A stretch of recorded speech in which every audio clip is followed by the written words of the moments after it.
Narinig mo na ba ang kwento ng isang pagtataksil na napakapait na maging ang matamis na I love you ay nagiging lason? Ito ang kwento ni Isabel, isang babaeng binihag ng pag-ibig na natuklasan ang katotohanang mas madilim pa sa pinakamalalim na gabi. Ngunit sa pagbagsak ng kanyang mundo, natagpuan niya ang lakas na hindi niya inakalang taglay niya. Ito ay isang kwento ng pagbangon mula sa abo, ng paghahanap ng katarungan, at ng pagtuklas sa tunay na kahulugan ng kalayaan. Ito ba ang pagtatapos ni Isabel? O simula pa lang ng kanyang pagbabagong anyo? Basahin ang buong kwento para malaman. Huwag kalimutan, mag-subscribe at i-like ang video na ito, at mag-check-in din kayo sa comment section. Ang sikat ng araw ay humahalik sa makasaysayang Luneta Park, pinupuno ang hangin ng sariwang simoy at ng halimuyak ng mga bulaklak. Para kay Isabel, isang event organizer na nakilala sa kanyang makasining at masalimuot na disenyo, ang bawat umaga ay isang canvas ng mga posibilidad, ngunit ang umagang ito ay may kakaibang kinang. Eksaktong 5 taon na ang nakalipas mula nang ikasal siya kay Luis, isang karismatik na politiko na mabilis umakyat sa kanyang karera. Si Luis, ang lalaking sa paningin ni Isabel, ay ang kanyang huling kanlungan, ang kanyang forever. Habang naglalakad si Isabel patungo sa kanyang opisina sa isang lumang bahay sa ermita na binago niya, ilang beses niyang inayos ang kanyang eleganteng barong Tagalog na may modernong twist, isang disenyo niya mismo. Sa loob ng kanyang abakabag, ligtas na nakatago ang isang personalized na singsing na may engraved na "Forever", ang regalo niya kay Luis. Napangiti si Isabel sa pag-iisip sa matamis na reaksyon ng kanyang asawa. Si Luis ay kilala sa kanyang seryosong postura sa publiko. Ngunit sa kanilang pribadong mundo, alam ni Isabel na ito ay puno ng pagmamahal o hindi bababasa, iyon ang pinaniniwalaan niya hanggang sa umagang ito. Isabel, nabalitaan mo na ba ang balita? Bungad ng kanyang matalik na kaibigan at kasosyo sa negosyo, si Andrea, habang papasok si Isabel sa kanyang opisina. Si Andrea, na palaging balita sa lahat ng kaganapan sa syudad, ay may hawak na kopya ng isang pahayagan na may malaking headline Senador Luis de la Cruz, nag-aanunsyo ng kandidatura para sa pagkapangulo. Nanlaki ang mga mata ni Isabel. Hindi niya alam ang tungkol dito, ang kanilang anniversary ngayong araw, at hindi man lang nabanggit ni Luis ang napakalaking desisyong ito. Nagbibiro ka ba, Andrea? Walang sinabi sa akin si Luis. Bulong ni Isabel. Ang kanyang puso ay nagsimulang kumabog ng kakaiba. Well, mabuting balita yan. Magiging first lady ka na. Hindi ba't masarap pakinggan iyon? Sabi ni Andrea, sabay yakap kay Isabel. Ngunit sa likod ng mga ngiti, may nararamdaman si Isabel na kakaiba. Saan ko ba siya hahanapin ngayon? Gusto kong personal siyang batiin, tanong ni Isabel. Ay, nasa press conference siya ngayon sa Manila Hotel, sa Grand Ballroom, sagot ni Andrea. Pupuntahan mo ba? Oo, syempre. Gusto kong maging kasama niya sa mahalagang sandaling ito, sabi ni Isabel, kahit may bahid ng pagdududa sa kanyang boses. Mabilis siyang lumabas ng opisina. Ang personalized na singsing ay nakahawak ng mahigpit sa kanyang palad.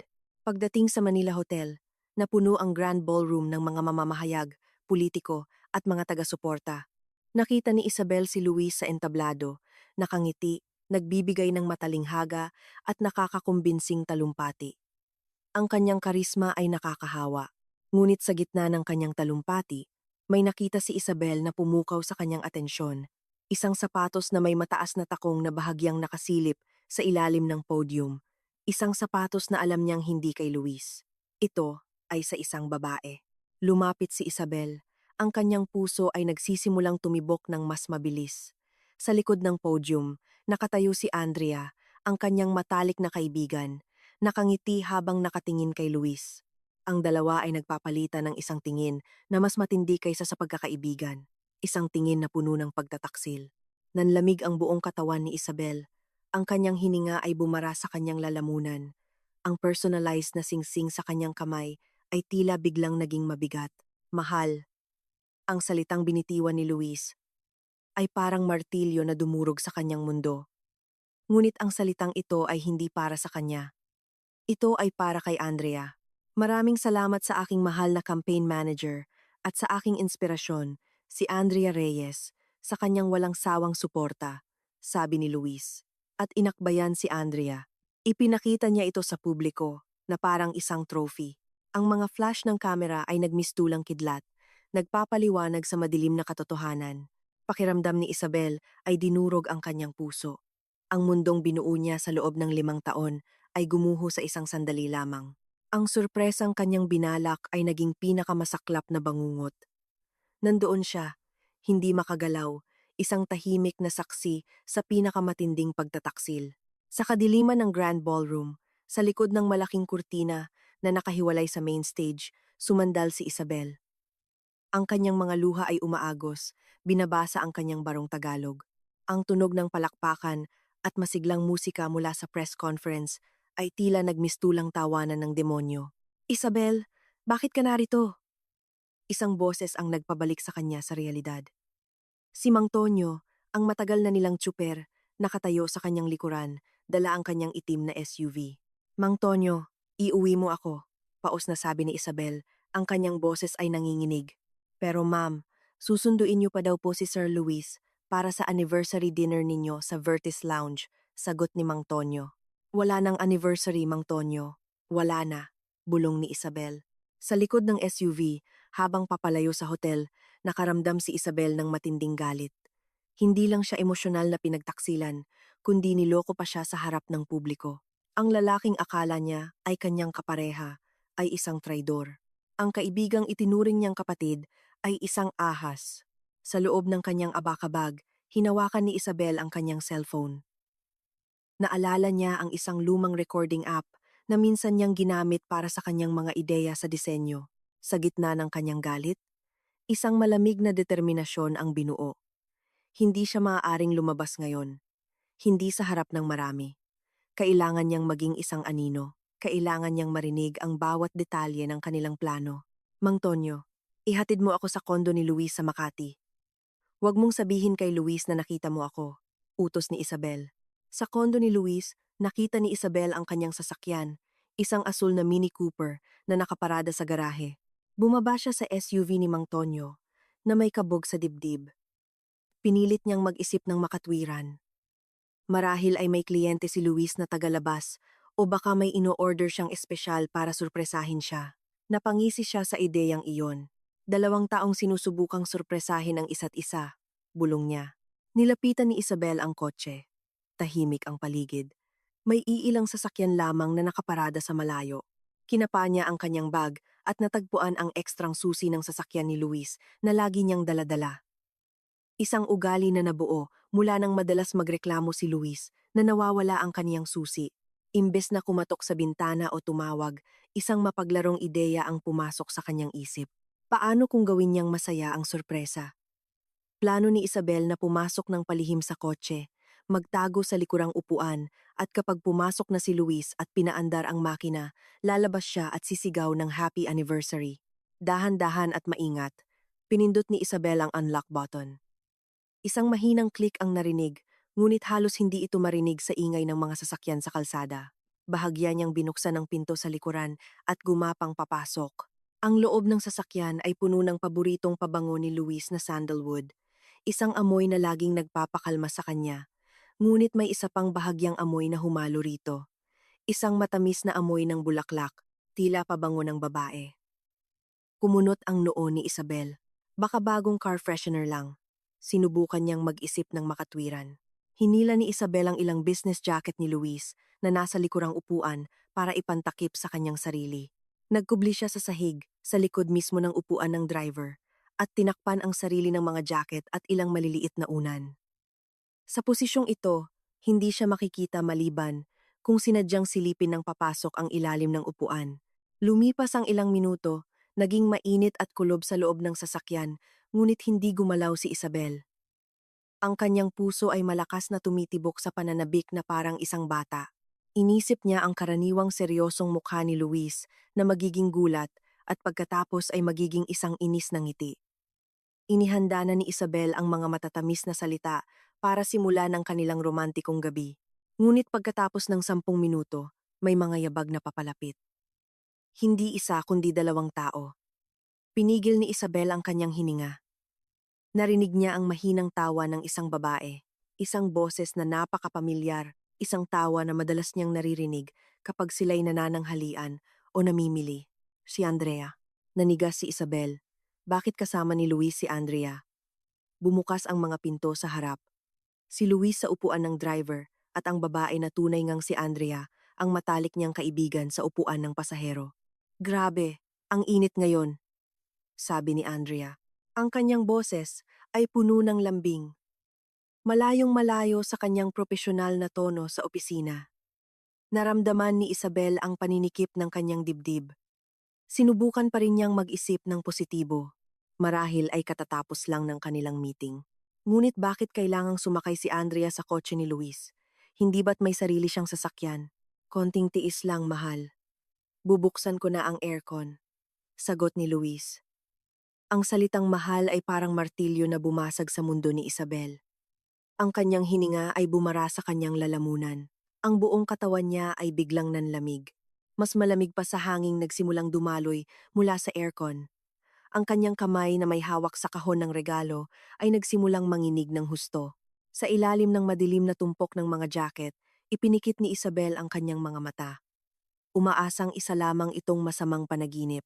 Anong oras na? Hindi ba maghihinala? Yang malasanta mong asawa? Tanong ni Andrea, na may halong pang-uuyam. Ang diin sa salitang malasanta ay nagpaduwal kay Isabel. Mahinang tumawa si Luis. Isang tawa na hindi pa naririnig ni Isabel. Isang tawa na mapangutya at puno ng lihim. Malamang busy yun ngayon sa pag-aayos para sa nakakabagot nating anniversary celebration. Masyado siyang inosente para makita kung anong nasa harap niya. Pakiramdam ni Isabel ay dinurog ang kanyang puso. Ang mundong binuo niya sa loob ng 5 taon ay gumuho sa isang salita lamang ng kanyang asawa. Ang surpresang kanyang binalak ay naging pinakamasaklap na bangungot. Nandoon siya, hindi makagalaw sa ilalim ng mga jacket. Isang tahimik na saksi sa pinakamatinding pagtataksil. Ang kadiliman sa ilalim ng tumpok ng mga jacket ay tila nakakasakal na ngayon. Para bang ang lahat ng oxygen sa loob ng SUV ay sinipsip ng kasasabog na katotohanan ng pagtataksil. Yumuko si Isabel, ginawang mas maliit ang kanyang katawan. Niyakap ang kanyang mga tuhod hanggang sa sumakit ang kanyang mga kasukasuan. Naramdaman niya ang malamig na pawis na tumutulo mula sa kanyang sentido. Sinisira ang makeup na buong pagmamahal niyang inilagay kaninang hapon. Sa labas, nagsimulang umugong ang makina ng sasakyan. Senyales na pinaandar na ito ni Luis. Ngunit para kay Isabel, ang tunog na iyon ay parang atungal ng isang halimaw na handa siyang lapain. Sa harapan, ilang pulgada lang mula sa kanyang pinagtataguan. Bumuntong hininga si Andrea at sumandal sa upuan. Naamoy ni Isabel ang pabangong black opium mula sa kanyang kaibigan. Ang mismong pabango na pinuri niya noon nang sila'y lumabas. So, itutuloy na ba talaga natin to ngayong gabi, Luis? Tanong ni Andrea. Ang kanyang boses ay hindi na malambing, kundi malamig at kalkulado. The sooner, the better, Andrea. Sagot ni Luis habang iniikot ang manibela. Dahan-dahang umalis ang sasakyan sa paradahan. Pagod na ako sa pagpapanggap na perpektong asawa. Sa tuwing umuuwi ako, alam mo ba kung gaano kahirap panatilihing seryoso ang mukha ko sa tuwing ipinapakita niya ang mga nakakainis niyang paglalambing? Kinagat ni Isabel ang kanyang labi hanggang sa malasahan niya ang dugo. Ang mga salita ni Luis ay mga punyal na humihiwa sa kanyang puso. Ang lalaking ipinaghahanda niya ng almusal tuwing umaga at hinihintay na umuwi gabi-gabi ay itinuturing na pala siyang isang nakakadiring pasanin. Pero ang galing mo, umarte. Humagikgik si Andrea. Ang tawang iyon na dati musika sa pandinig ni Isabel ay parang tunog na ng kutsilyong kumikiskis sa isang plato. Nung binigyan mo siya ng pearl necklace para sa birthday niya last month, akala ko talaga mahal mo siya. Investment lang yon, Andrea. Isang maliit na puhunan para manahimik siya at hindi na magtanong kung bakit madalas akong mag-overtime. Suminghal si Luis, tsaka yung perlas na yon galing sa joint account namin at karamihan ng pera doon ay bonus mula sa mga proyekto ko. Isa lang siyang tagapag-ingat ng susi na walang alam. Tumatakbo na ngayon ang sasakyan sa kalsada. Bawat paglipat ng linya ay nararamdaman ni Isabel. Habang nagtatago, pakiramdam niya ay isa siyang buhay na bangkay. Gusto niyang sumigaw, lumabas at sabunutan si Andrea o sampalin si Luis hanggang sa matauhan ito. Ngunit may mas malakas na pumipigil sa kanya. Kaysa sa galit, isang nakakakilabot na kuryosidad, ang kanilang pinag-uusapan ay higit pa sa isang simpleng pagtataksil. Paano ang usapan niyo ngayong gabi? Tanong ulit ni Andrea. Sabi niya, nagpa-reserve siya sa Vertis Lounge. Pupunta ka ba talaga at makikipagsayaw sa kanya? Siyempre kailangan kong pumunta. Yan ang magiging pinakamagandang alibi ko, sagot ni Luis sa isang nakakakilabot na kalmadong tono. Sasalubungin ko siya. Hahalikan sa noo tulad ng dati at ipaparamdam sa kanya sa huling pagkakataon na siya ang pinakamasayang babae sa mundo. Pagkatapos, gagawa ako ng excuse na may emergency sa opisina at aalis. Doon na magsisimula ang plano natin. Ipinikit ni Isabel ang kanyang mga mata.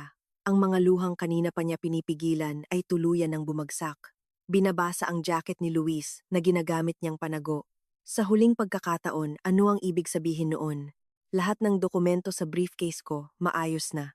Patuloy ni Luis, power of attorney para sa asset transfer, titulo ng lupa sa Tagaytay at ilang time deposit certificates na nakapangalan sa mga magulang niya.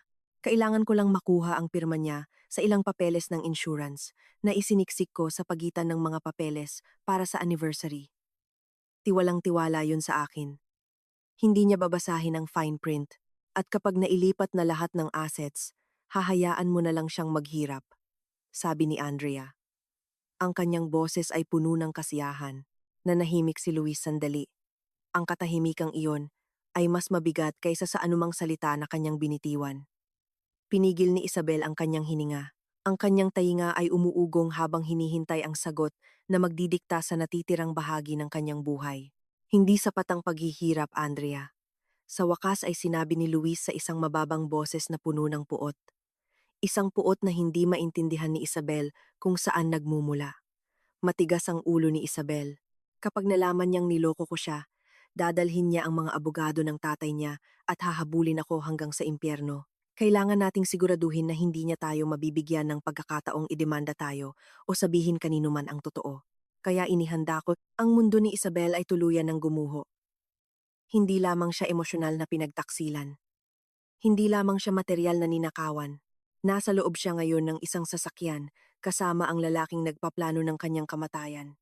Ang kaibigang itinuring niyang kapatid at ang asawang itinuring niyang kaluluwa ay nag-uusap kung paano siya aalisin sa mundong ito sa mismong araw ng kanilang anibersaryo.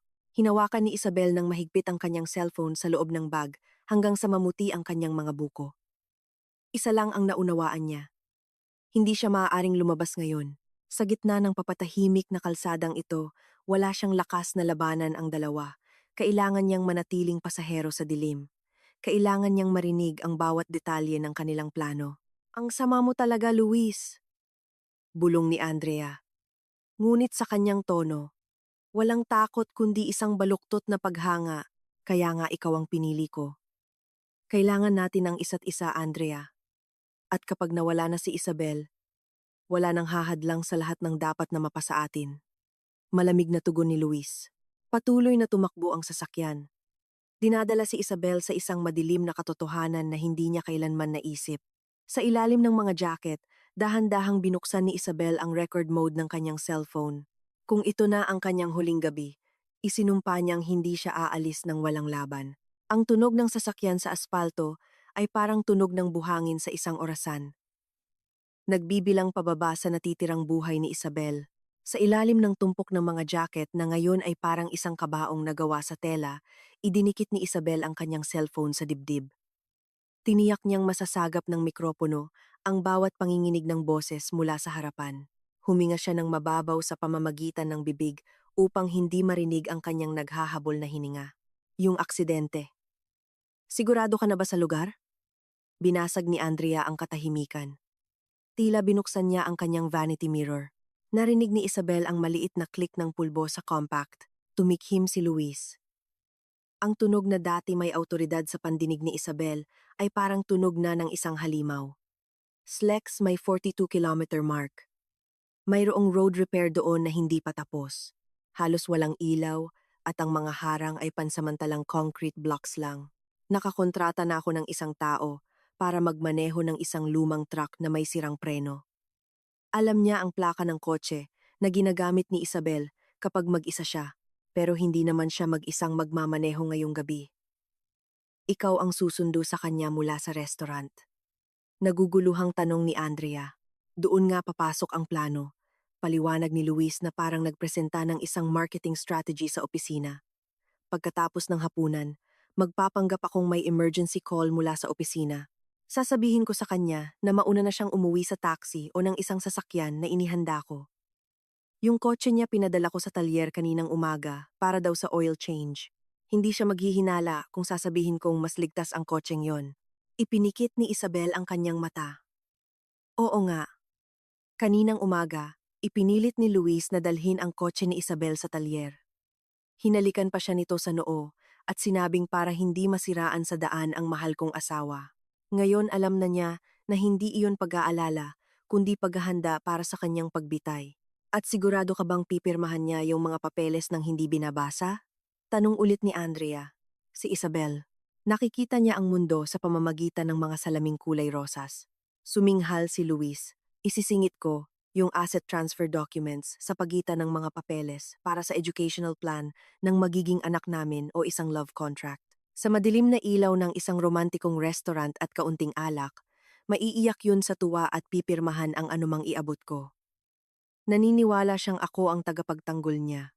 Sa pagkarinig ng magiging anak, ang puso ni Isabel ay parang piniga ng isang hindi nakikitang kamay.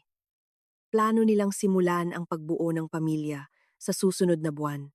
Ang mga pangarap na binuo ni Isabel ay isa lamang pain na ginamit ni Luis para akayin siya sa kanyang hukay. Isa kang demonyo, Luis. Kinikilabutan ako.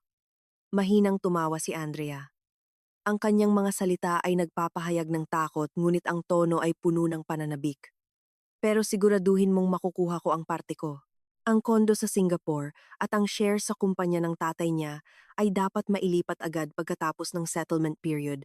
Ayokong maghintay ng matagal. Siyempre, Andrea, ikaw ang nasa likod ng internal audit na nagpabagsak sa tatay niya. Kung hindi dahil sa'yo, hindi ko makukuha ang ganap na kontrol sa kumpanya. Tayo ang perpektong team. Si Isabel ay isang kaawa-awang balakid na kailangan lang nating alisin para ma-enjoy ang pinaghirapan natin. Kinagat ni Isabel ang sariling kamay para pigilan ang pagsigaw, ang kanyang ama. Kaya pala isang taon na ang nakalipas. Nang akusahan ang kanyang ama ng corruption sa kumpanya at bumagsak ang kanyang kalusugan, kagagawan pala nila iyon. Namatay ang kanyang ama sa depresyon, sira ang pangalan, at lahat ng iyon ay isang pakana ng kanyang asawa at kaibigan. Ang malalim na kalungkutan sa puso ni Isabel ay dahan-dahang naging nag-aalab na apoy ng galit. Ang takot na nagpaparalisa sa kanya ay naging isang matalas na survival instinct. Hindi na lang niya nais na mabuhay. Gusto niyang pagbayaran ng dalawa ang bawat patak ng luha ng kanyang ama, bawat sugat sa kanyang puso. At isa pa, dagdag ni Luis, ang kanyang boses ay nanlamig. Pagkatapos ng insidente, kailangan mong lumayo sa akin ng ilang linggo. Kailangan kong gampanan ang papel ng isang naglulukhang asawa na nawalan ng mahal sa buhay sa araw ng aming anibersaryo. Gusto ng media ang ganyang drama. Magiging sentro tayo ng atensyon at kailangan kong magmukhang pinakakaawa-awang biktima sa mundo. Alam ko, Luis, magaling ako umarte. Ako ang unang yayakap sa kanya sa burol. O baka yung picture frame na lang niya kung hindi nabuo ang katawan. Sagot ni Andrea sa isang malupit na pabirong tono. Biglang bumagal ang sasakyan. Naramdaman ni Isabel ang paglakas ng tibok ng kanyang puso. Nakarating na ba kami? Nahuhuli na ba ako? Bakit ka huminto? Tanong ni Andrea. Red light. At kailangan kong mag-reply kay Isabel. Nag-text siya 1 oras na ang nakalipas. Tinatanong kung papunta na ako sa restaurant. Humagikgik si Luis. Naalala ni Isabel na ipinadala niya ang mensaheng iyon bago siya nagpasang sumakay sa kotse. Sa siwang ng mga jacket, nasilayan niya ang liwanag ng cellphone ni Luis na bahagyang sumasalamin sa rear view mirror. Inisip niya ang mga daliri na madalas humaplos sa kanyang buhok na ngayon ay nagtatype ng isang nakamamatay na kasinungalingan. Re-replyan ko na. Sandali lang, mahal. Tinatapos ko lang ang trabaho. I love you.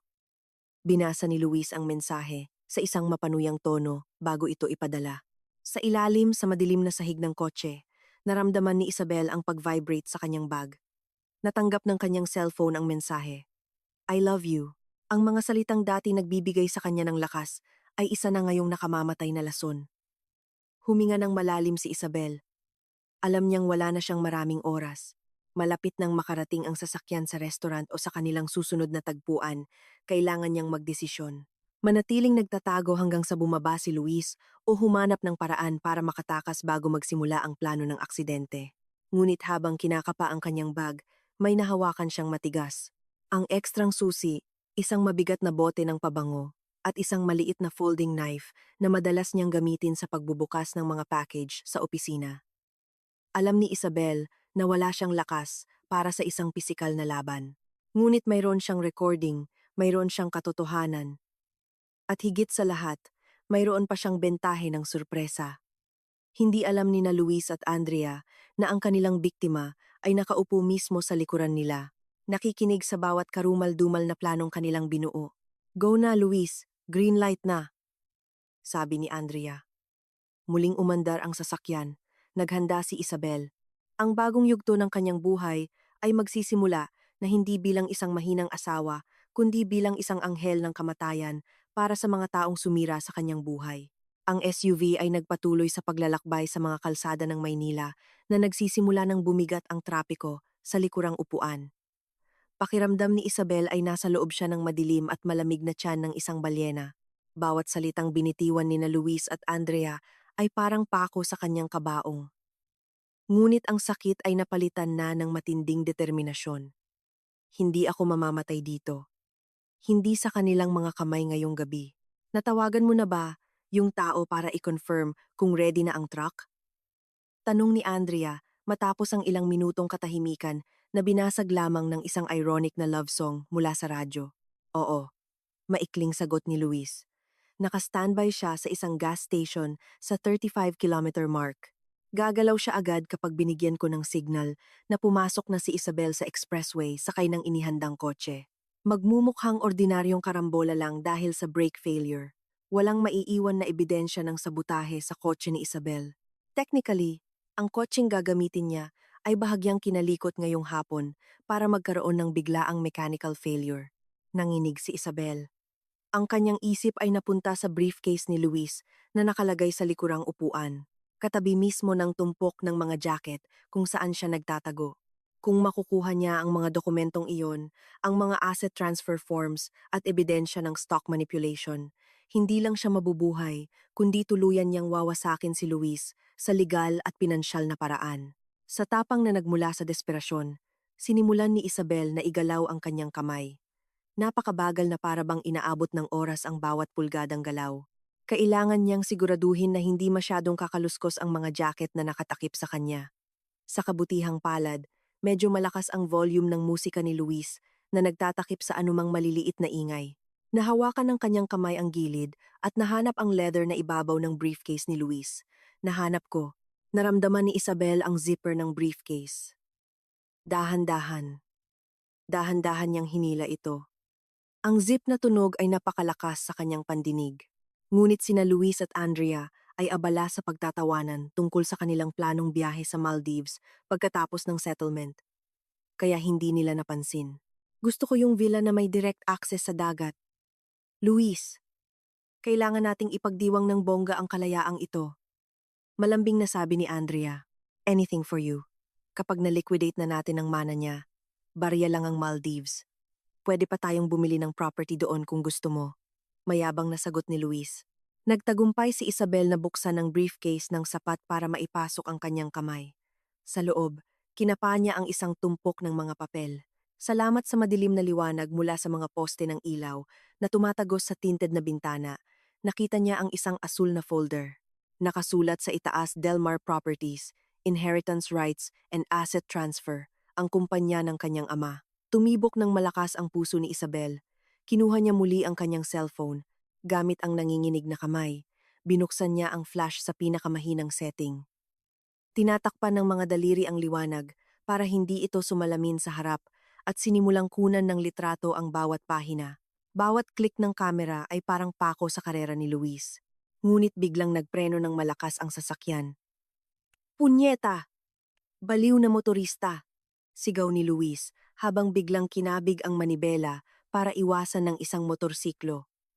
Tumilapon ang katawan ni Isabel sa gilid. Lumikha ng isang malakas na kalabog nang tumama siya sa pinto. Nahulog ang cellphone mula sa kanyang kamay at gumulong sa ilalim ng upuan sa harap. Anong tunog yon? Tanong ni Luis.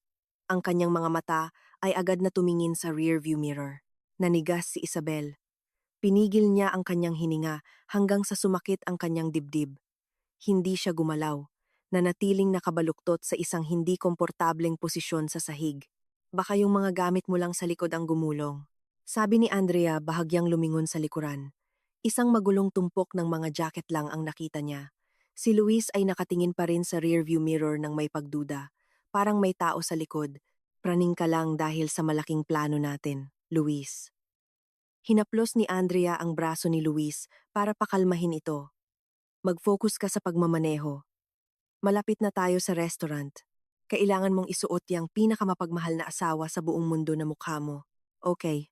Bumuntong hininga ng malalim si Luis at inayos ang kanyang kwelyo habang nakatingin sa salamin. Tama ka. Matapos lang itong hapunan, tapos na ang lahat. Muling umandar ang sasakyan. Dahan-dahang gumapang si Isabel para kunin ang nahulog na cellphone. Habang kinakapa ang ilalim ng upuan ng driver, may nahawakan siyang malamig at metal na bagay. Hindi ito ang cellphone, maingat niya itong kinuha. Isang maliit na bote ng gamot na may punit na etiketa. Pinaningkitan ni Isabel ang kanyang mga mata para basahin ang natitirang sulat. Isang high dosage na pampakalma. Naunawaan ni Isabel, hindi lang sa aksidente sa truck umaasa si Luis. Kung sakaling mabigo ang aksidente o maghinala si Isabel, handa si Luis na gawin siyang walang laban sa loob ng kotse gamit ang gamot na ito. Isang tunay na halimaw ang lalaking ito. Kinakalkula ang lahat ng posibilidad. Inilagay ni Isabel ang bote ng gamot sa kanyang bag bilang karagdagang ebidensya. Mayroon na siyang voice recording, mga litrato ng dokumento, at ngayon ebidensya ng planong paglason o pagpapatulog. Kailangan kong makalabas dito bago kami makarating sa restaurant. Naisip ni Isabel. Alam niyang kung makarating sila at bubuksan ni Luis ang pinto para sa kanya tulad ng isang maginoo, mahuhuli siya. Ngunit ang pagtalon mula sa isang umaandar na sasakyan ay pagpapakamatay. Kailangan niyang hintayin na bumagal ang sasakyan sa susunod na traffic light o kapag huminto si Luis sa lobby. Ayan na, kita ko na ang restaurant, sabi ni Andrea. Itinuturo ang isang mataas na gusali na may magagandang ilaw sa tuktok. Ibaba mo ako sa side lobby. Papasok ako sa employee entrance para hindi ako makita ng mga staff na baka makakilala sa atin. Ayokong may makakita sa akin kasama mo. Sige, pagkababa mo, iikot ako sa main lobby para sunduin ang aking prinsesa. Sabi ni Luis sa isang nakakadiring tono. Alam ni Isabel na ito na ang kanyang pagkakataon. Kapag ibinaba ni Luis si Andrea sa karaniwang mas tahimik at madilim na side lobby, kailangan niyang lumabas ng palihim sa kabilang pinto. Ready ka na, Andrea? Nandito na tayo, sabi ni Luis, habang bumabagal at pumapasok sa isang liblib na drop-off area. Hinawakan ni Isabel ang door handle sa kaliwa. Hinintay niyang tuluyang huminto ang makina. Basa ng pawis ang kanyang kamay. Hawak ang ekstrang susi na ginamit niya para buksan ang pinto nang hindi tumutunog ang central alarm. Isa, dalawa, at huminto ang sasakyan. Binuksan ni Andrea ang pinto sa harap at bumaba. See you at the party later, sa burol niya. Mahal! Bulong ni Andrea bago isara ang pinto. Kasabay nito, dahan-dahang hinila ni Isabel ang lever ng pinto sa likuran. Gumapang siya palabas mula sa ilalim ng mga jacket. At sa sandaling iyon, habang nakatingin si Luis sa kanyang kanang side mirror at pinapanood si Andrea na pumasok sa gusali, dumulas siya palabas sa malamig na aspalto. Dahan-dahan niyang isinara muli ang pinto hanggang sa unang click lang at agad na gumulong para magtago sa likod ng isang malaking kretong haligi sa paradahan. Naghabol siya ng hininga. Ang kanyang puso ay parang tambol sa lakas ng tibok. Mula sa likod ng haligi, pinanood niya ang itim na SUV na dahan-dahang umikot patungo sa main lobby. Tumayo si Isabel at pinagpagan ang kanyang ngayon ay gusot at maruming pulang bestida. Ang kanyang mga luha ay tuyo na. Napalitan ng isang matalas at malamig na tingin. Kinuha niya ang kanyang cellphone at tiningnan ang oras. Mayroon siyang ilang minuto bago mapansin ni Luis na hindi dumarating ang kanyang asawa sa restaurant. Nagsisimula pa lang ang laro. Luis, bulong ni Isabel. Hindi siya tatakbo sa pulisya. May gagawin siyang mas mapanira sa lalaking sumasamba sa reputasyon at yaman. Nakatayo si Isabel sa likod ng malamig na kretong haligi. Hinahabol ang hininga habang bumababat taas ang kanyang dibdib. Sa di kalayuan, ang mga ilaw sa likuran ng itim na SUV ng kanyang asawa ay nawala sa isang kanto patungo sa pangunahing lobby. Maari siyang tumakbo ngayon, humingi ng tulong sa security guard o tumawag sa pulis. Ngunit ang galit na kumukulo sa kanyang mga ugat ay humihingi ng higit pa sa simpleng proteksyon. Gusto niya ng ganap na hustisya. Kinapa niya ang kanyang bag at sinuri ang cellphone. Ligtas ang voice recording file. Ang mga larawan ng mga dokumento ng asset transfer ay nakasave sa cloud storage. Ang bote ng pampakalma ay nasa kanyang kamay. Tinitigan ni Isabel ang gusali sa harap niya na may tingin na kayang magpayelo ng apoy. Gusto siyang sunduin ni Luis sa restaurant para sa kanilang huling hapunan. Sige. Makakatikim siya ng isang handaan na hinding-hindi niya malilimutan. Agad na tumawag si Isabel sa isang numero. Hindi sa pulis kundi sa kanyang pinsan na si Paulo, isang dating pribadong investigador na ngayon ay nagtatrabaho sa isang makapangyarihang law firm. Kuya Paulo, kailangan ko ng tulong mo ngayon din. Huwag ka nang magtanong. Pero pakitrack ang lokasyon ng kotse ko na kinuha ni Luis kaninang umaga. Ang plaka ay insert plate number at magpadala ka ng taong susunod sa akin pero may distansya. Nasa side lobby ako ng Grand Dynasty Hotel ngayon. Mabilis na bulong ni Isabel. Isabel, bakit ganyan ang boses mo? Nasa panganib ka ba? Narinig ang nag-aalalang boses ni Paulo sa kabilang linya. Ipapadala ko sa iyo ang recording, pakinggan mo kuya. Kung hindi ako muling tumawag sa loob ng isang oras, dalhin mo yung recording sa pulis at siguraduhin mong mabubulok sa kulungan si Luis at ang sekretarya niyang si Andrea. Pero sa ngayon, hayaan mo muna akong tapusin ang dramang ito. Pagkatapos ng tawag, lumabas si Isabel mula sa kadiliman ng paradahan. Pumasok siya sa isang pampublikong banyo malapit sa side lobby. Naghilamos at inayos ang kanyang nasirang makeup. Tinitigan niya ang kanyang sarili sa salamin. Ang babae sa salamin ay hindi na ang mahina at inosenteng asawa.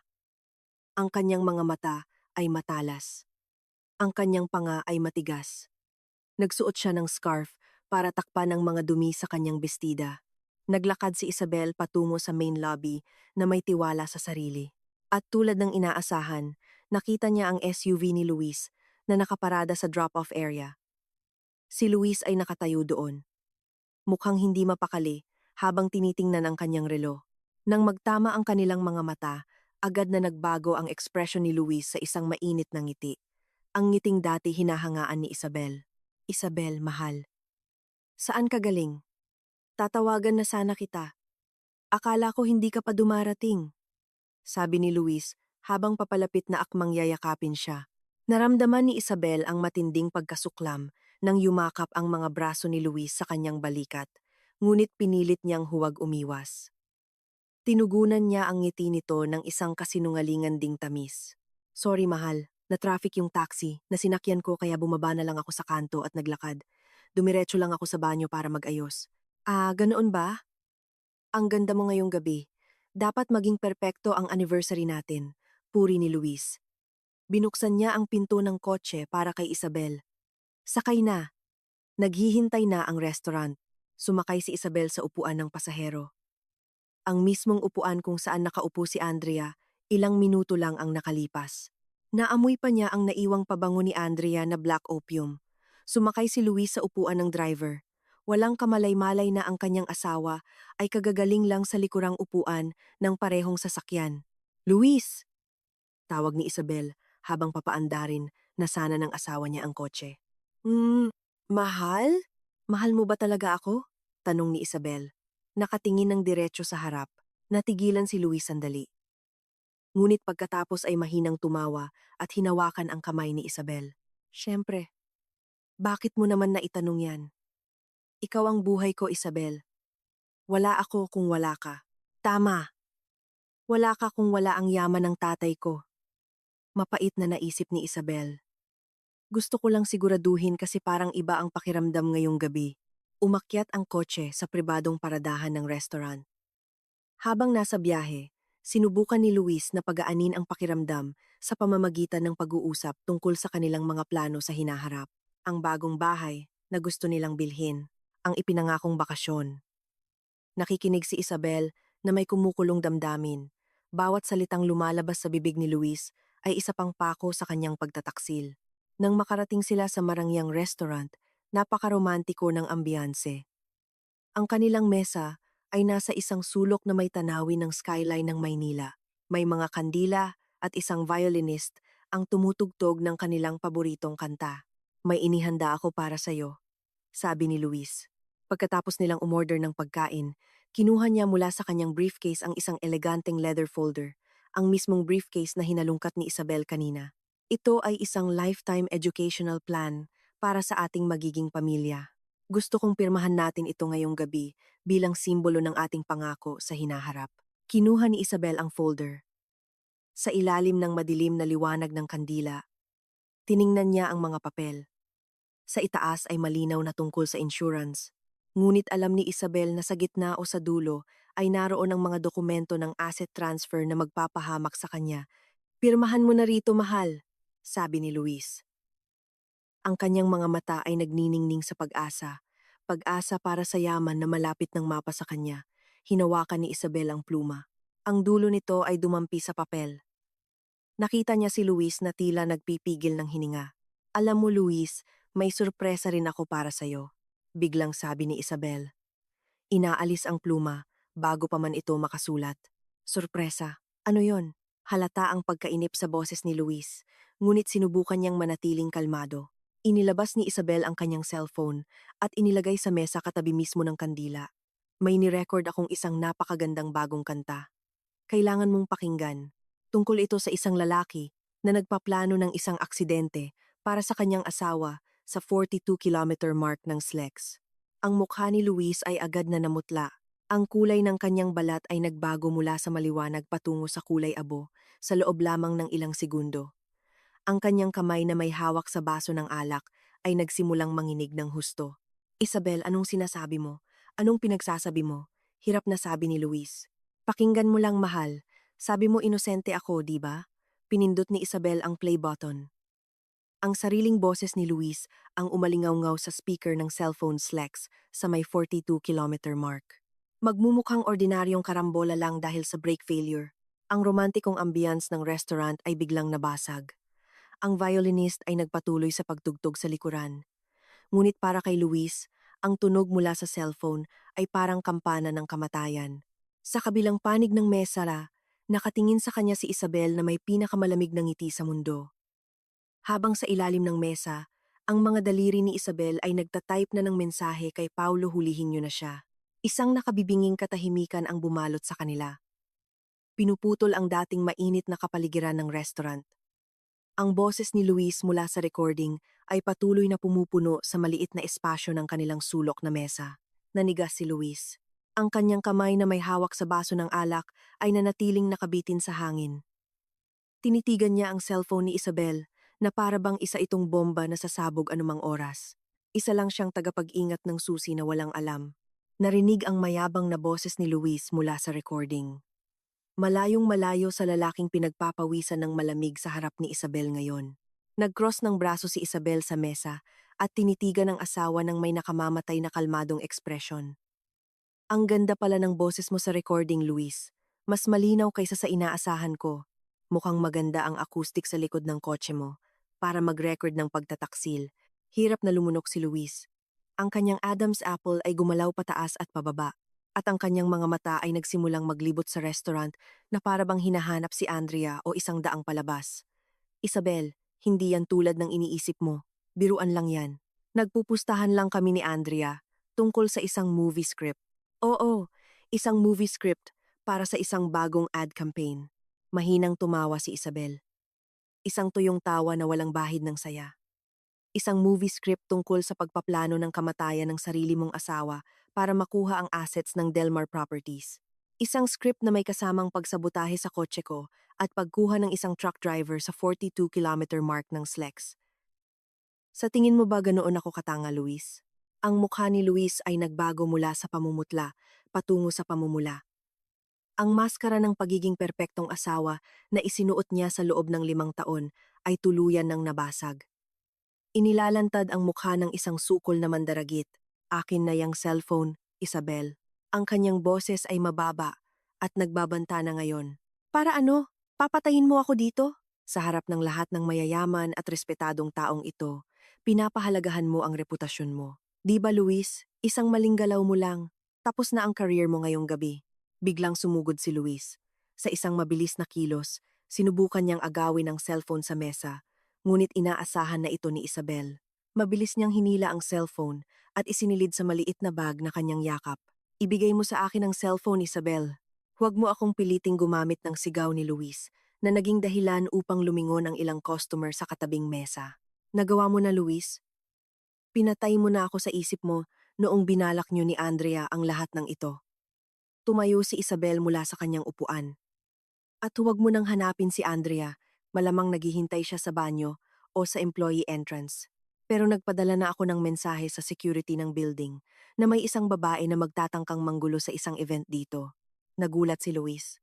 Nanlaki ang kanyang mga mata. Kailan mo pa nalaman?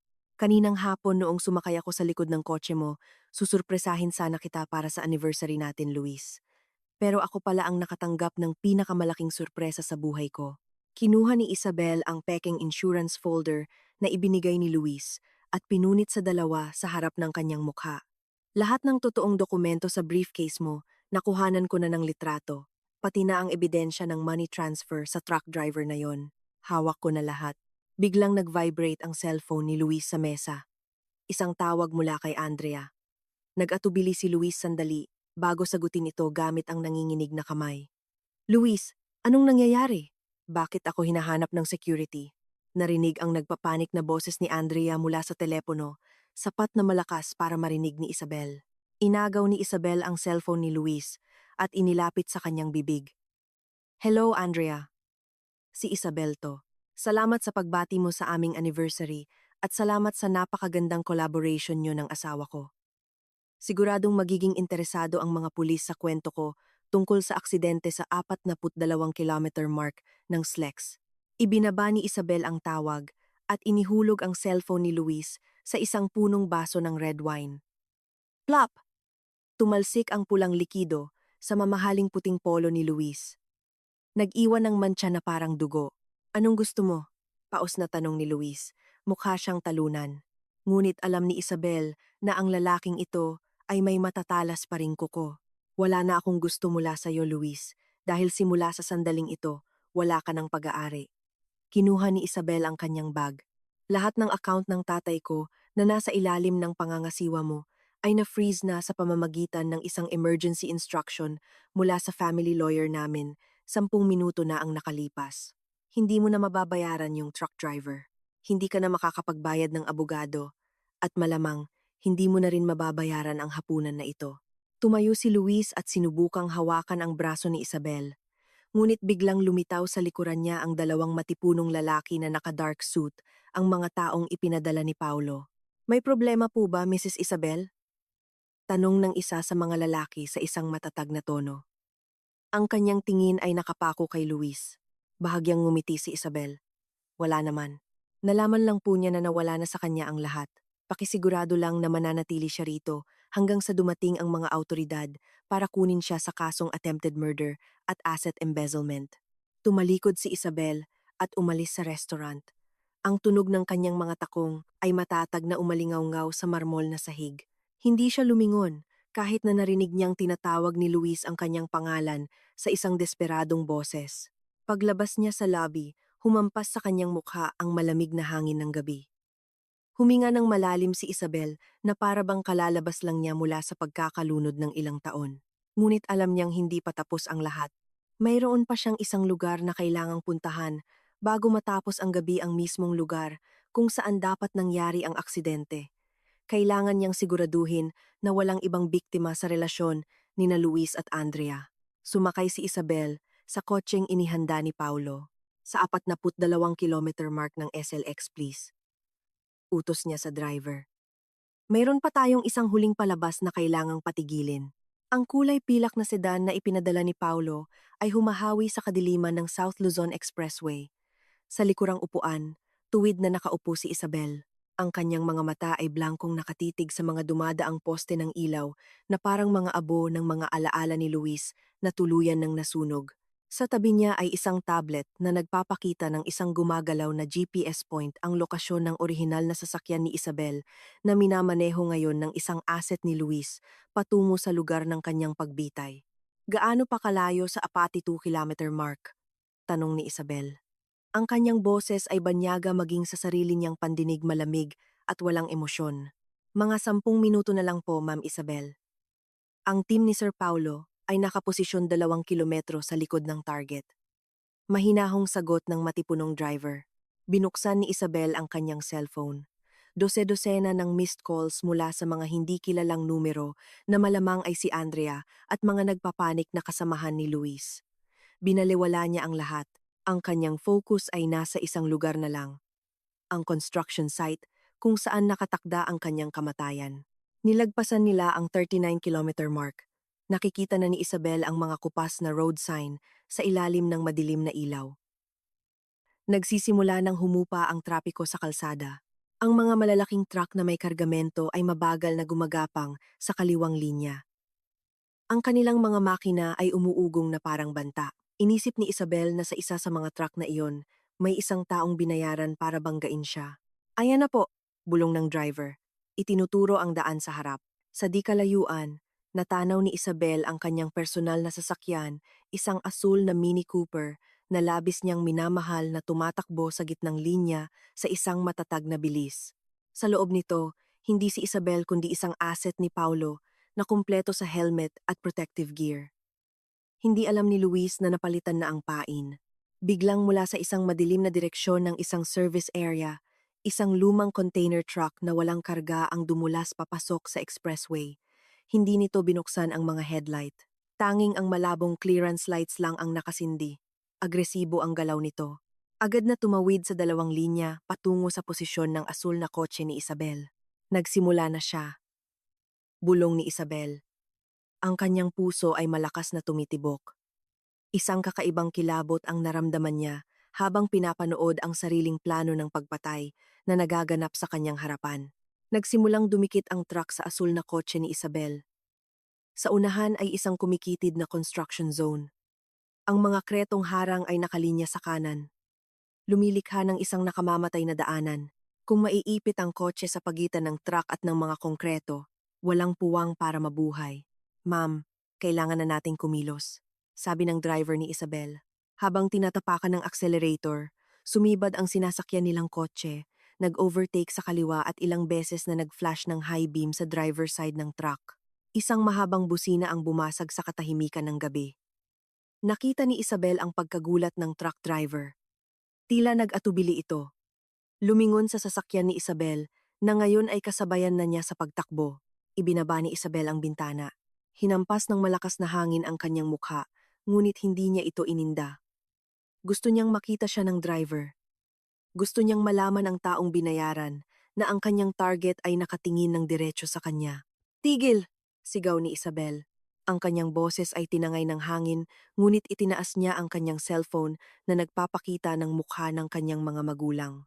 Ang truck driver ay isang nasa katanghaliang gulang na lalaki na may hitsurang pagod. Mukha siyang nagpapanik. Napagtanto niyang may mali.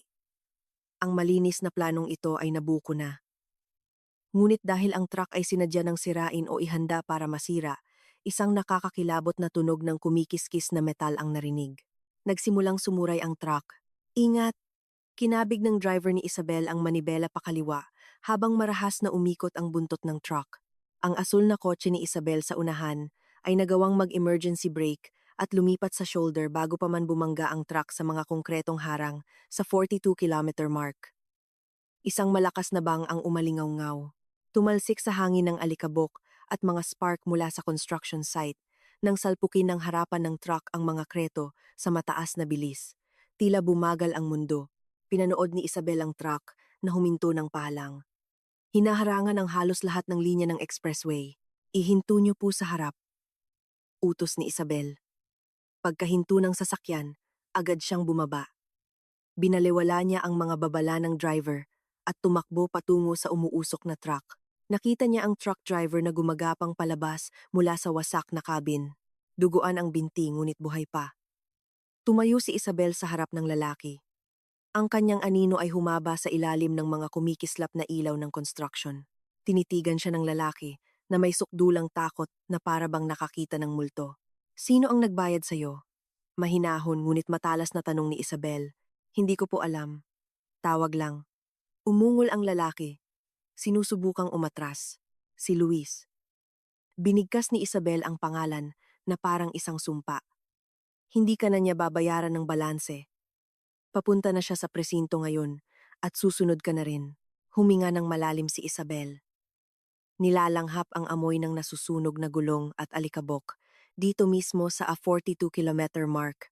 Sa lugar na dapat sanay naging huling hantungan niya, pakiramdam ni Isabel ay tunay siyang muling isinilang. Biglang nag-vibrate ang cellphone ng truck driver na nahulog sa aspalto. May dumating na mensahe. Pinulot ito ni Isabel. Isang mensahe mula sa hindi kilalang numero. Ngunit ang nilalaman nito ay muling nagpakulo sa dugo ni Isabel. Bakit wala pang update? Siguraduhin mong hindi siya lalabas ng buhay sa kotseng yan. Doble ang bonus kung masusunog ang kotse. Tinitigan ni Isabel ang truck driver ng may pagkasuklam at pagkatapos ay tumingin sa madilim na daan sa likuran. Alam niyang hindi galing kay Luis ang mensahe. Si Luis ay hawak na ng mga tao ni Paulo. Ang mensahe ay tiyak na galing kay Andrea. Sinusubukan ng babaeng iyon na tapusin ang maruming trabaho ngayong nahuli na si Luis. Ma'am Isabel, padating na ang mga pulis.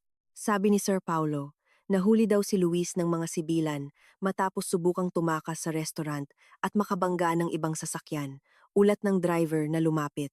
Tumango si Isabel. Mabuti, pero hindi pa tapos ang laro. Nariyan pa si Andrea. Sinusubukan naging linisin ang mga bakas. Lumingon siya sa kanyang asul na kotse na walang kahit isang galos. Bumalik na tayo sa syudad. May isa pa akong traidor na kailangan kong personal na sunduin. Sumakay muli si Isabel sa kotse. Sa pagkakataong ito, hindi siya nagtago. Umupo siya sa harapan. Handang harapin ang huling kabanata ng gabing ito na nagpabago sa kanyang buhay. Ang aspalto sa 42-kilometer mark ng SLEX ay umuusok pa rin ng bahagya mula sa pagkiskis ng gulong at pagbangga sa konkreto. Nakatayo si Isabel sa gitna ng katahimikan ng gabi na kanina lang ay binasag ng tunog ng kamatayan. Tinitigan niya ang cellphone ng truck driver na hawak pa rin niya kung saan nakadisplay ang masamang mensahe ni Andrea. Isang tusong plano ang biglang nabuo sa isip ni Isabel. Kung gusto ni Andrea na mamatay siya, ibibigay niya ang gusto nito. Hindi bababa sa susunod na ilang oras. Ma'am Isabel, darating ang ambulansya at pulis sa loob ng 5 minuto. Ulat ng driver, pinapatay ang makina ng kotse para hindi masyadong mapansin. Hindi, mabilis na sabi ni Isabel. Matalas ang tingin. Tawagan mo si Kuya Paulo. Sabihin mong utusan niya ang asset na nagmaneho ng asul na kotse ko na umalis agad sa lugar. Iwanan lang ang kotse doon. Patayin lahat ng ilaw. Pero ma'am, gawin mo na lang. At isa pa, pakiusap kay Kuya Paulo na ikalat ang balita sa kanyang network na mayroong isang malagim na aksidente sa 42 kilometer. Isang asul na Mini Cooper ang nasunog ng husto. Ang biktima hindi na makilala. Gusto ni Isabel na makita kung gaano kalakas ang loob ni Andrea kapag inakala nitong nagtagumpay na ang kanyang plano. Gusto niyang makita kung anong maskara ng pagluluksa ang isusuot ng kanyang kaibigan sa publiko. 10 minuto ang lumipas at ang eksena sa construction site ay na-set up na. Mabilis na kumilos ang team ni Paulo na sanay sa pagmamanipula ng impormasyon. Nagwisik sila ng kaunting gasolina sa paligid ng lugar ng banggaan para lumikha ng malakas na amoy ng sunog kahit hindi talaga sinunog ang kotse. Si Isabel naman ay nagtatago na ngayon sa loob ng kulay pilak na sedan na nakaparada sa malayo sa kadiliman ng construction site. Protektado ng isang tumpok ng malalaking konkretong tubo. Mula sa malayo, nakita niya ang isang puting sedan na dahan-dahang papalapit. Hindi ito kotse ng pulis. Huminto ito mga ilang metro mula sa lugar ng aksidente. Isang babae ang bumaba ng nagmamadali. Kahit malayo, nakilala ni Isabel ang figura. Si Andrea. Hindi lumapit ng husto si Andrea. Tumayo siya sa likod ng lilim ng isang malaking puno sa gilid ng expressway. Pinapanood ang iilang construction worker na nagsisimulang magkumpol sa paligid ng aksidente, gamit ang isang maliit na largabista mula sa kotse. Tiningnan ni Isabel ang mukha ng kanyang kaibigan. Walang luha, walang takot. Tanging isang bahagyang ngiti ang dahan-dahang gumuhit sa mga labi ni Andrea. Kinuha ng babae ang kanyang cellphone.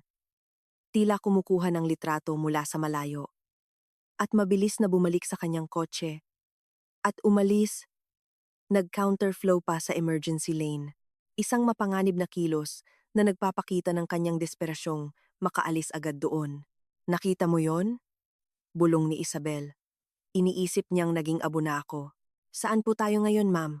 Sa secret condo ni Andrea. Alam kong mayroon siyang isa sa Ortigas na hindi alam ni Luis. Madalas niyang ikuwento sa akin noon, yun daw ang sanctuary niya. Ngayon, doon guguho ang mundo niya. Pabalik sa syudad, binuksan ni Isabel ang social media.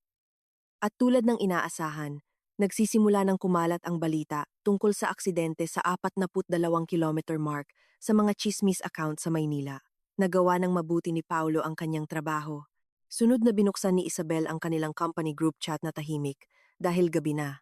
Biglang may lumabas na mensahe mula kay Andrea. Guys, please pray for Isabel. I just heard the terrible news about an accident on the expressway. I'm trying to contact Luis, pero hindi siya sumasagot. Nanginginig ako ngayon. Halos ihagis ni Isabel ang kanyang cellphone sa pagkasuklam. Nanginginig. Nanginginig sa tuwa. Marahil, bulong niya. Huminto ang sasakyan sa harap ng isang mamahaling kondominium sa Ortigas. Dahil dati silang napakalapit na nagbabahaginan pa ng access codes, nakapasok si Isabel sa lobby ng hindi napapansin. Salamat sa access na ibinigay sa kanya ni Andrea noon. Nakasuot siya ng hooded jacket at face mask. Yumuko habang dumadaan sa reception. Naghintay si Isabel sa kadiliman ng hallway sa Ika. Dalawa mapalapag katabi mismo ng pinto ni Andrea. Hindi nagtagal. Narinig ang tunog ng pagdating ng elevator. Lumabas si Andrea na may masiglang lakad. Tila humuhuni pa. Kinapa niya ang kanyang bag para sa kanyang keycard. Click! Bumukas ang pinto habang papasok si Andrea at bubuksan na sana ang ilaw. Isang malakas na kamay mula sa likuran ang nagtulak sa kanya, dahilan upang bumagsak siya sa madilim na sahig ng sala. Sino ka? Sigaw ni Andrea sa takot. Pumasok si Isabel at dahan-dahang isinara ang pinto. Hindi niya binuksan ang pangunahing ilaw. Tanging isang maliit na lampara sa sulok na nagbibigay ng malabong dilaw na liwanag. Dahan-dahang tinanggal ni Isabel ang kanyang maskara. Lumingon si Andrea. Nanlaki ang kanyang mga mata. At ang kanyang mukha ay agad na namutla. Mas maputi pa sa pader sa likuran niya. Sinubukan niyang gumapang paatras. Humihingal na parang nakakita ng isang demonyong bumalik mula sa impyerno. Isabel, imposible. Patay ka na. Nakita ko ang wasak mong kotse. Histerikal na sigaw ni Andrea. Lumapit si Isabel. Bawat tapak ng kanyang sapatos sa sahig ay parang isang hatol ng kamatayan. Yumuko siya sa harap ng nanginginig na si Andrea.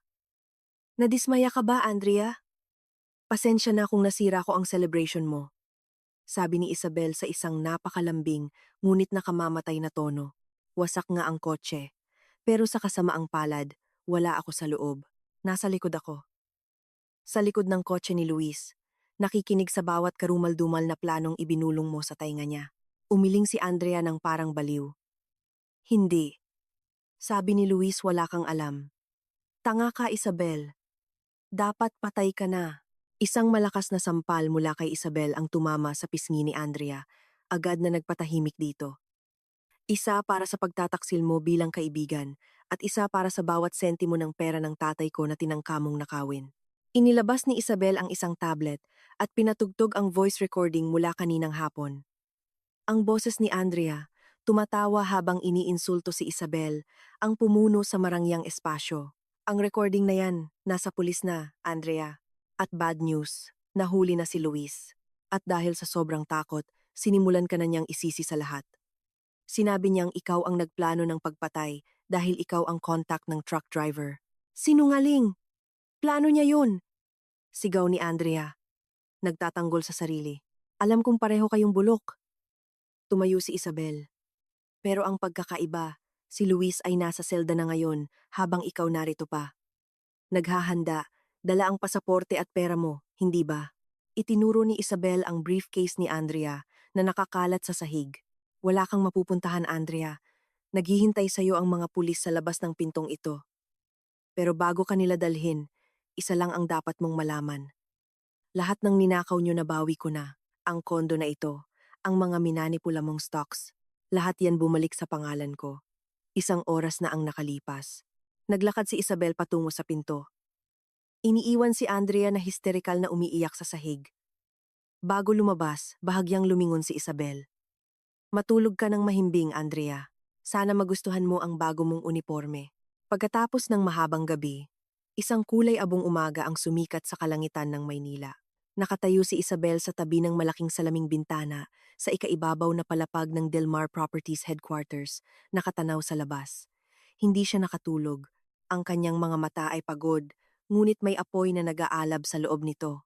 Isang determinasyon na hindi niya pa naramdaman noon. Sa kanyang malaking mesa, maayos na nakasalansan ang mga legal na dokumento, ang mga recording, at isang asset freeze order mula sa mga autoridad. Miss Isabel, naghihintay na po ang lahat ng board members sa conference room.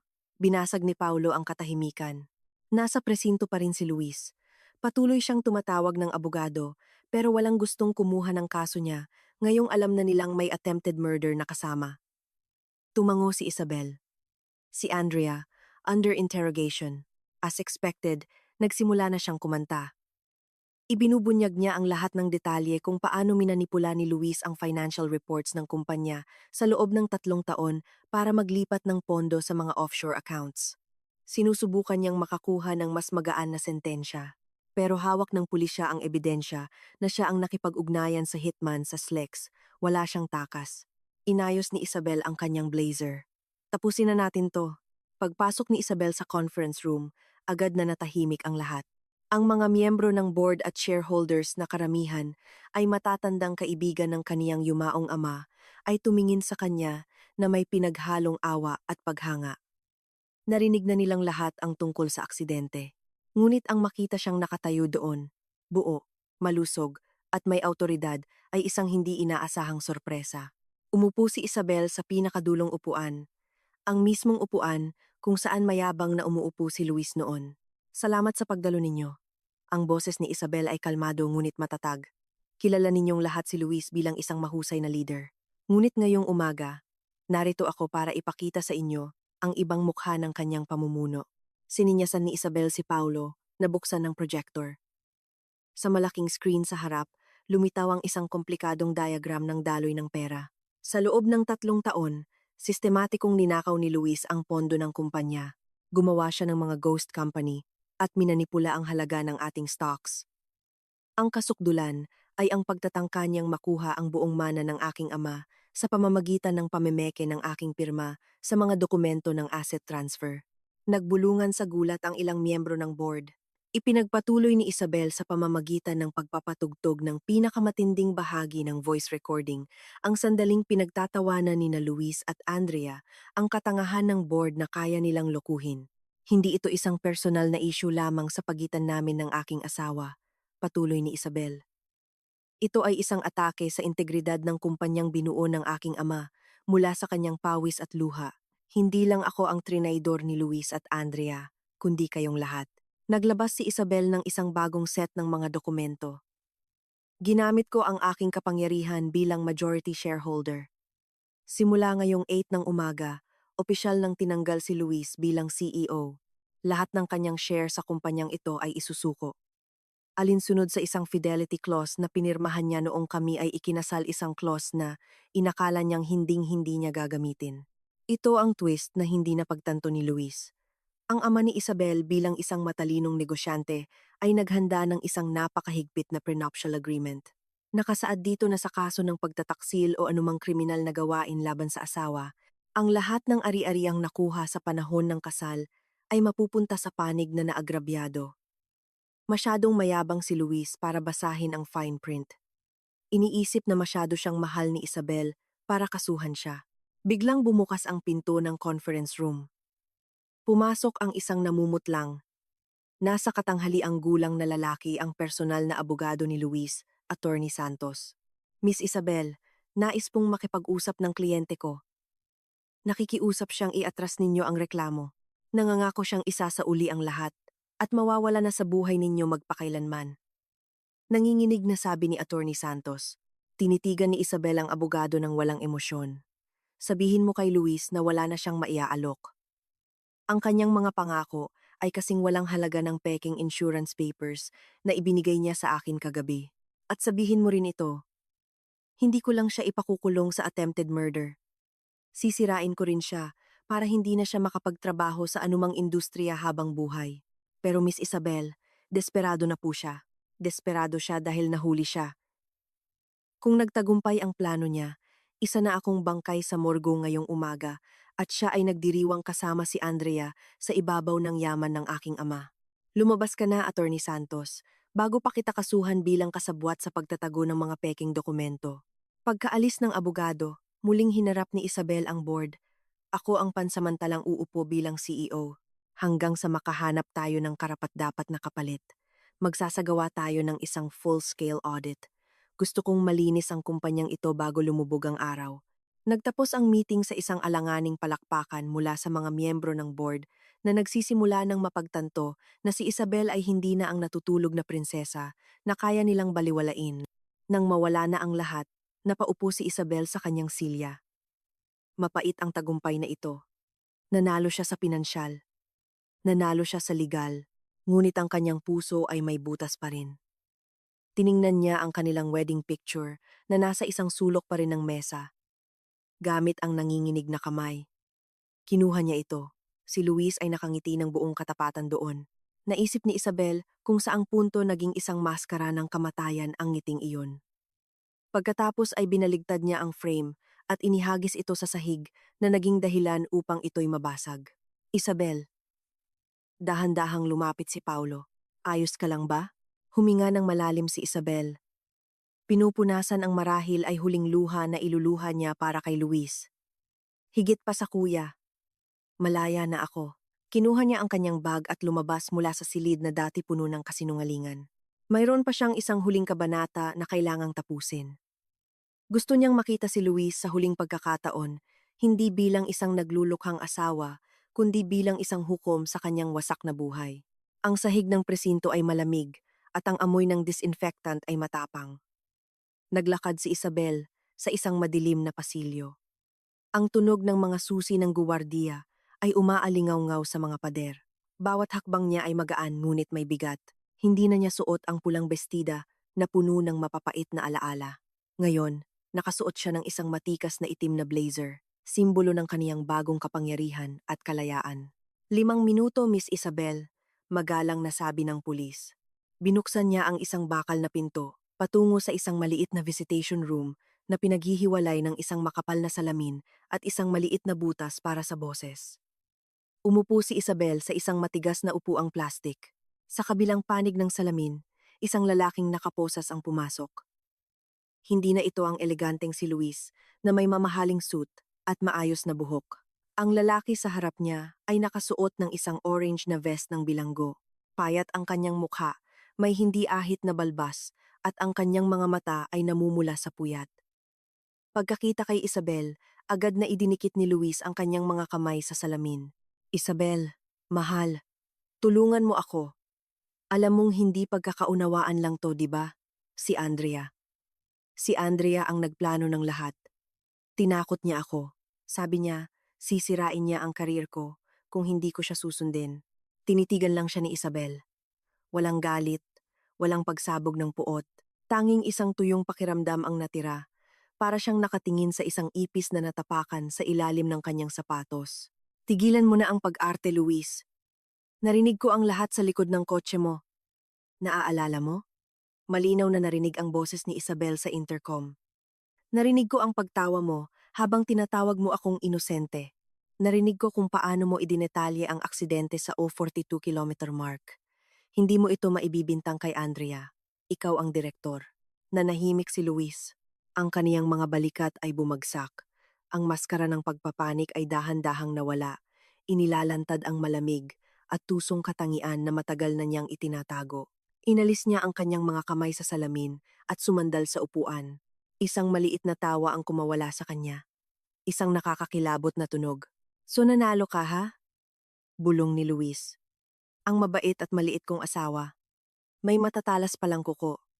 Siguro proud na proud ka sa sarili mo ngayon. Nakaupo ka bilang CEO habang ako nabubulok dito. Hindi ako proud, Luis. Dismayado ako. Mahinahong sagot ni Isabel. Dismayado sa katotohanang minahal ko. Ang anino ng isang lalaking hindi naman talaga umiral. Ang lalaking minahal ko ay isang tagapagtanggol. Hindi isang mandaragit na handang isakripisyo ang buhay ng kanyang asawa para sa isang tumpok ng stocks. Walang kwenta ang pag-ibig, sigaw ni Luis. Hinampas ang mesa. Ang mundong ito ay tungkol sa kapangyarihan. Isabel, ginawa akong parang aso ng tatay ko sa loob ng maraming taon. Ako ang nagpatakbo ng kumpanya. Ako ang nagpawis. Pero ikaw ang nakakuha ng lahat ng papuri dahil sa apelido mo. Karapat-dapat ako sa lahat ng yamang iyon. Karapat-dapat ka sa parusa. Putol ni Isabel. Hindi ako pumunta rito para pakinggan ang mga reklamo mo. Pumunta ako rito para ibigay ito. Idinikit ni Isabel ang isang piraso ng papel sa salamin. Ito ang mga divorce papers na pirmado na niya. Kalakip pang desisyon ng korte na nag-aalis kay Luis ng lahat ng ari-arian dahil sa kanyang kriminal na gawain. Binura ko na ang pangalan mo sa bawat aspeto ng buhay ko. Wala ka ng kahit ano, walang bahay, walang savings, kahit isang kaibigan na mananatili sa'yo. Si Andrea ay nagbigay na ng buong testimonya para mapababa ang kanyang sentensya. Mananatili ka rito ng hindi bababa sa 20 taon, Luis. At paglabas mo, kinalimutan ka na ng mundo. Tinitigan ni Luis ang mga papel ng nanlalaking mata. Ang katotohanan ay nagsimulang tumama sa kanya. Isabel, huwag mong gawin to. Patawarin mo ako. Pwede pa tayong magsimula ulit. Pwede pa tayong magsimula ulit. Tumayo si Isabel. Ika-5 anibersaryo natin ngayon, Luis. At ito ang huling regalo ko para sa'yo. Ang katotohanan. Inakala mong inosente ako pero ako ang huling nakatayo habang ikaw ay bumabagsak. Tumalikod si Isabel. Ayaw na niyang marinig ang pag-iyak ng lalaki. Naglakad siya palabas ng visitation room. Binaliwala ang mga desperadong sigaw ni Luis. Ang pagsara ng bakal na pinto sa kanyang likuran ay parang huling tuldok sa isang mahaba at madilim na aklat. Sa labas ng presinto, maliwanag ang langit. Tumayo si Isabel sa bangketa. Nilalanghap ang sariwang hangin ng umaga. Kinuha niya ang kanyang cellphone at tiningnan ang kanyang profile picture na ngayon ay isang malawak na tanawin ng karagatan, isang simbolo ng kanyang kalayaan. Hinihintay na siya ni Paulo sa kotse. Tapos na? Oo. Tapos na talaga ang lahat. Sagot ni Isabel. Sumakay siya sa kotse. Ngunit bago sila umalis, pinahinto ni Isabel si Paulo sa harap ng isang parke. Bumaba siya at naglakad patungo sa isang bangko. Binuksan ang kanyang bag. Kinuha niya ang maliit na kahon na naglalaman ng mamahaling relo, ang dapat sana'y regalo niya kay Luis. Tinitigan niya ito sandali at pagkatapos ay ibinigay sa isang matandang janitor na nagwawalis sa parke. Para po sa inyo, Manong. Isuot niyo o ibenta niyo para sa pamilya niyo. Malumanay na sabi ni Isabel. Tinitigan ng matanda ang mamahaling relo na may nanginginig na kamay.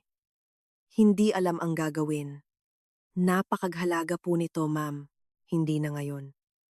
Sagot ni Isabel na may isang tunay na ngiti. Ang una niyang ngiti mula pa kahapon. Tapos na ang oras ng aking nakaraan. Bagong oras na ngayon, bumalik si Isabel sa kotse at tumingin sa unahan. Ang kanyang buhay ay marahil hindi na magiging tulad ng dati at ang mga sugat ay mag-iiwan ng mga peklat. Ngunit alam niyang mas malakas siya kaysa sa kanyang inaakala. Habang papalayo sila sa presinto, hindi na lumingon si Isabel.